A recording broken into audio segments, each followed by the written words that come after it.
mallaqa barbaaddee akkana haasofti. Beekuu qabdaa. Ani awwalaayyuu sin dhorgine jaartii lammaffaa fuudhuuf sin dhorgine garuu ati ka argattu ka akkamii waan dubartii hin taane argattee. Kabajamtootaa fi jaalatamtootaa akkam jirtu nagaa jirtu bakkuma jirtanitti nagaan keessan fayyaan keessan habaayetu Roozaa fi Sumayyaan hiriyyummaa jabaa qaban jedhee kanaan dura haasa'ee ture.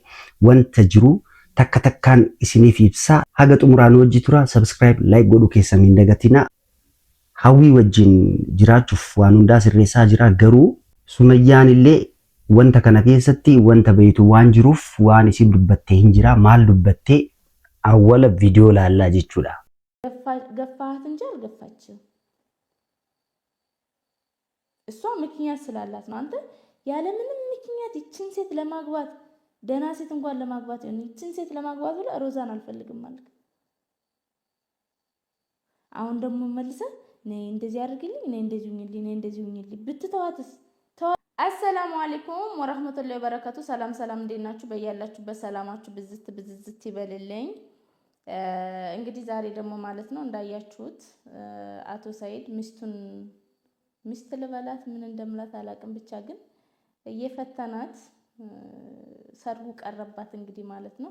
በነገራችን ላይ ለምን እንደፈተናት አላቅም እንጂ ምንም አይነት ፈተና አያስፈልገውም። ታስታውቃለች ልጅቷ ማለት ነው። ምንም ዊን ጀደምቱ ዋን tokko hin qaanoftu waan tokko hin sodaattu waan isaan dubbatan dhageettan isii hin qorannaa mee ilaallaa maal jetti jechuun Sumayyaa mana kanatti dhufu heddi jettee jedhanii waliin haasayanii Sayid wajjin Roozaa fi Sayid wajjin ta'anii mana isaanii deemaniini garuu waan isin dubbattu dhageettan mucattiin immoo irra caala amma ayyurra caalaa jechuudha. Waan isin barbaaddu isa bira deemte jechuudha. Waan tokko yookaan hin bareeddu yookaan hin saalfattu. Kijiba hagana maraa ka kijibdu jechuudha. Soba kijiba hagana maraa ka kijibdu waa qabdi. Sumayyaan illee dubbattee jirti waa'ee isii jechuudha.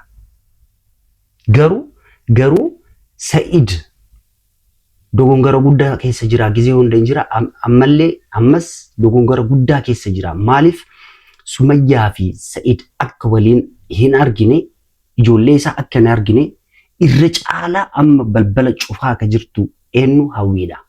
Sayid waan tokko hin galleef waan tokko yaanne waan kana yaanne jechuudha. Kanaaf waan isin yaaddee dhufte waan isin qabdee dhufte waan tokko isaaf hin galle. Garuu waan isin gootu maal itti fakkaata isaaf waan isa jaalattuuf jaalalti waan jirtuuf nama tokko Sayid bira akka hin kaloofne jaalalatu akkana godhaa jira. Garuu jibbinsa guddaa qabdi kan Sumayyaa jechuudha. Jibbinsa guddaa waan isin garaa isii keessa ka jiru waan dubbachuu barbaadde san waan itti yaaddee san haasa'aa jirti. Osoo waan tokko afaan hin qabin garaa isii keessa ka jiru waan godhuu barbaaddu san haasa'aa jirti malee osoo hin qophaa'in akkanatti hin haasoftu.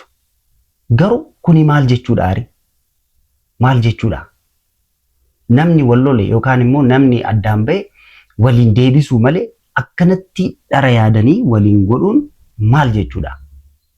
Dubartii akkam argaa inni ka argatu dubartiin guuttee bar yoo fuudhullee barbaade dubartiin ta ajaa'iba taate guutte. Akka kiyyatti ani osoo Roozaa fuudhee anillee irra caalaa gammada. Osoo Roozaa wajjin waliin jiraatan ani akkana jedha.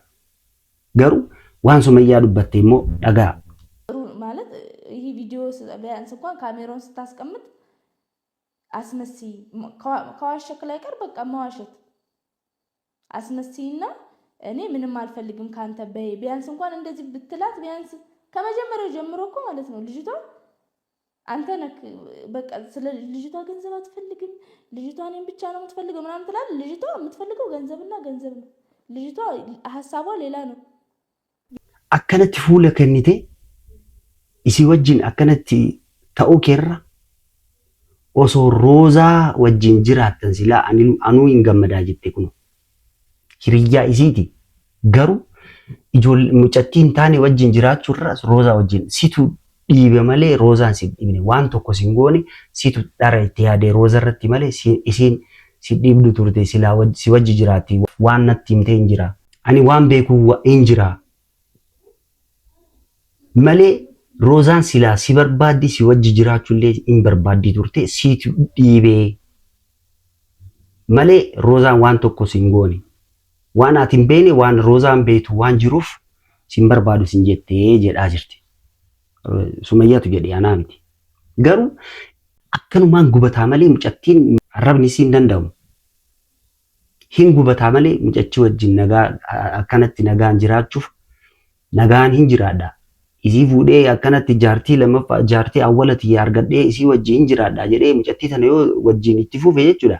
Wajjin yoo fufe waan tokko hin argatu. Waan tokko hin argatu. Sumayyaan illee dubbatte. Sibira ka dhufte mallaqaaf. Mallaqa sirraa saamachuuf dhufte malee kana mirkaneessuu ka dandeettu immoo huccuu hudhannaan irri jettee iyyite. Amma immoo ani hin dhufaa isinillee piraankii irratti dalaydanii hin dhufaa Sumayyaan mana dhufti jettanii yoo dubbattan akkana jetti. Kana jechuun mallaqa barbaaddee akkana haasofti. Beekuu qabdaa. Ani awwalaayyuu sin dhorgine jaartii lammaffaa fuudhuuf sin dhorgine garuu ati ka argattu ka akkamii waan dubartii hin taane argatte dubartiin si bira dhuftu maraattu malee waan gaarii si bira argeen beeku jette dhuguma jette dubartiin isa bira dhuftu maraattu mallaqa ka jaalattu amma roozaallee in ajjeesti marzii nyaachistee ajjeesti kana shakkina nama tokko Sayyid bira akkan kaloofne kanaan dura bar wannoon ayyuun hin lolti hin dhoofti nama dhoofti akkan kaloofne waa'ee Sayyid yookaan immoo waa'ee isii yoo dubbatan isaanirra baatee achumatti dubbii fixxii malee akkanatti garaa isiitti hin qabattu akka kiyyatti tanarra ayyuun fayyaalettidha. Tuni garuu garaa isii keessatti qabattee wanta badaa malee wanta gaarii yaaddu jechuudha. Waan isin dubbattu kunoo waan isin dubbachaa jirtu wanta gaarii yaaddeen beektu. Garaa isii keessatti qabattee badaa malee waan gaarii yaaddu.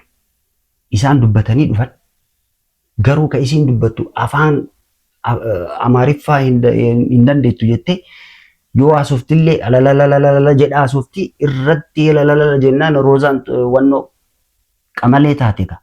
Roozaan qamalee taate garuu Oromiffaan dubbii kanammoo osoo Sayyid hin beene ta'ee roozaan nama badaa taati turte. Garuu isaan waliin dubbatanii mee maal jetti Sumayyaan asii haa dhuftu jennee itti haasofna achi booda waan isiin dhageettu ilaallaa jedhanii waliin haasofanii isii bira deemanii garuu waan tokkoon qaanoftu waan tokkoon saalfattu maal barbaaddee akkana taate qoy namni wallolee waliin araaramuu hin danda'u. Waliin jiraachuu hin danda'u. Kanaaf garaa isii keessatti waan hin taane qabattee dhuftee waan badaa qabattee dhuftee Sayyid illee hin balleessiti jedhee yaada. Akka kiyyatti Sayyid illee balleessuu isii naafu. ማለት እኔ በጣም ነው የገረመኝ። መባል የሌለበት ነገር እኮ ነው። ልብሱን ሂድና አምጣው ያለች ልጅ እኔ ሱመያ ልትመጣ akka malee Sumayyaa jibbiti. Sayyid waan jedheef malee roozaallee hin barbaaddu. Roozaayyuu hin barbaaddu. Kunoo waliin dubbatanii dhufanii osoo Sayyid hin beekne hoo akkanatti arrabaan waan hunda akkanatti jijjiirtee jiruu isaa akka malee akka hin taane gootee akka hin jiraanne godhuu barbaaddi jechuudha. Muddamee waan hin taane keessa hin seenaa waan san keessa yoo ba'u immoo baay'ee miidhamee ba'a jechuudha. Muddamee waan hin taane keessa seenee aariidhaan aarii Sumayyaadhaan waan hin taane keessa seenee achi keessa ba'uu hin danda'u jechuudha. Kabajamtootaa fi jaalatamtoota wanta jiru kana subscribe like godhuu keessan hin dagatinaa. Nagaan naaf tura.